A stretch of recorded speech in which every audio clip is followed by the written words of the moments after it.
And rather than summarizing John's experience on the battlefield during his years in Vietnam, I am going to quote from First Sergeant Jim Barrett's account, which goes as follows. Lancaster graduated from Notre Dame after the Naval ROTC program as a second lieutenant in the Marine Corps.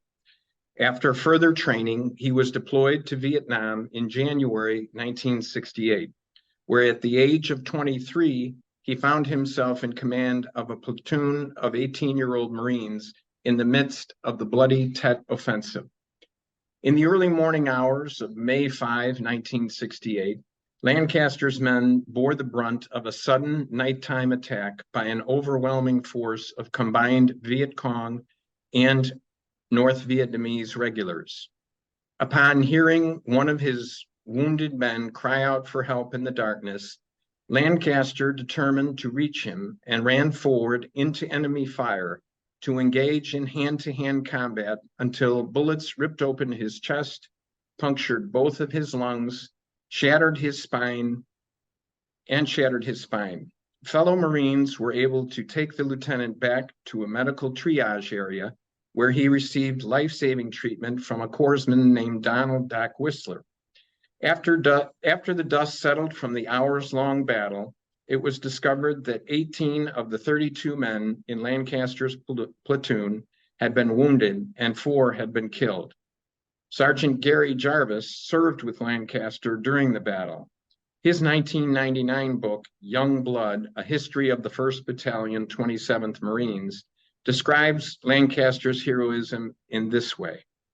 Rather than order one of his men to risk being shot or killed, the lieutenant unselfishly risked his own life to aid the Marines in his platoon. If it were not for Second Lieutenant Lancaster's actions, other Marines probably would not be alive today. 2 Marines had simultaneously gone out to help the wounded Marines, but it was the courageous lieutenant who paid the price. Never has there been a lieutenant more brave and committed to his men. Lancaster was awarded a Purple Heart and the Bronze Star with Combat V for valor in recognition of his heroism in the face of great personal hazard. He was now a disabled war veteran who no longer had the use of his legs. John, let me ask you first, do you have anything you wish to add to that? No, other than if it weren't for the great Marines that served under me and our company commander, who happened to be on site with part of the company's weapons platoon, if it hadn't have been for those Marines, I wouldn't be here. So, so it was a joint effort of a really great group of Marines, and for whatever it's worth, we did eventually carry the day. So terrific. And yeah, it's anyways, I have a different perspective on the war now, but it's same wonderful perspective of the Marines I served with. Great. Can you tell us how long did you spend rehabbing from your injuries?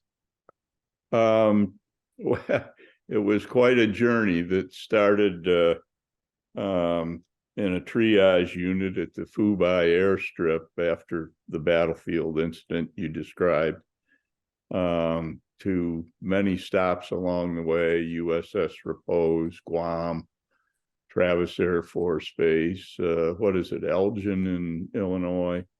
I forget the name of the Air Force Base in Illinois. There was one at the time anyways. Dover, and then finally St. Albans Naval Hospital in Queens. That all took about 3 months.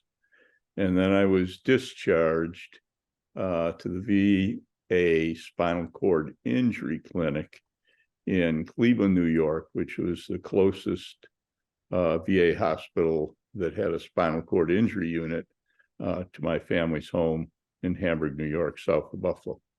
So the whole rehab, I was there another 7 months. So the whole rehab took about 10 months.